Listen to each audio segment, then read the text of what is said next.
अस्सलाम वालेकुम friends, Nabi Motors में खुशामदीद कहता हूं और उम्मीद करता हूं आप सब खैरियत से होंगे। आज एक और नई वीडियो के साथ एक नई गाड़ी का रिव्यू करेंगे। आज की गाड़ी में टोयोटा कोरोला GLI 2012 मॉडल है, जिसकी रजिस्ट्रेशन भी 2012 की है। जिसकी स्पेसिफिकेशन की बात की जाए तो ये गाड़ी मैनुअल ट्रांसमिशन के साथ एप्टाबाद नंबर के साथ अपनी जेन्युइन कंडीशन में मौजूद है।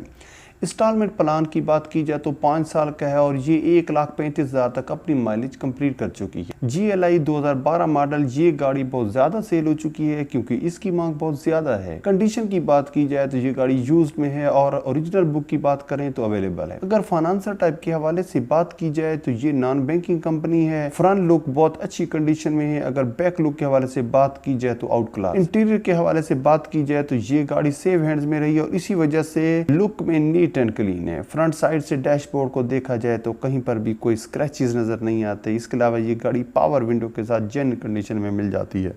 काफ़ी बेहतरीन कंडीशन में ये गाड़ी आपको प्रोवाइड की जाती है। इसके अलावा अगर आपने हमारा चैनल सब्सक्राइब नहीं किया तो सब्सक्राइब कर लें और बेल आइकॉन पर क्लिक करके ऑल के बटन को भी प्रेस कर दें ताकि हमारी हर नई आने वाली वीडियो का नोटिफिकेशन भी आपको मिलता रहे। इसके अलावा मैं आपको ये भी सजेस्ट करूंगा कि जब भी आप गाड़ी लें तो मुकम्मल तौर पर उसे चेक कर लें ताकि इन फ्यूचर आपको किसी किस्म का कोई नुकसान न हो। अब बात करते हैं डाउन पेमेंट, इंस्टॉलमेंट और ऑनर से राब्ते का तरीकाकार। अगर आपको गाड़ी पसंद आती है और आप खरीदना चाहते हैं तो सिंपली टाइटल पर क्लिक करें। नीचे डिस्क्रिप्शन में ब्लू कलर का कॉन्टैक्ट लिंक नजर आएगा तो उस पर जैसे ही क्लिक करेंगे आपके सामने SMS और कॉल का ऑप्शन शो होगा तो वहां राब्ता करके गाड़ी बाय कर सकते। उम्मीद करता हूं ये वीडियो आपको पसंद आई होगी। अगर पसंद आई हो तो जल्दी से लाइक कर दें। मिलते हैं नेक्स्ट वीडियो में। दुआ में याद रखिएगा। अल्लाह।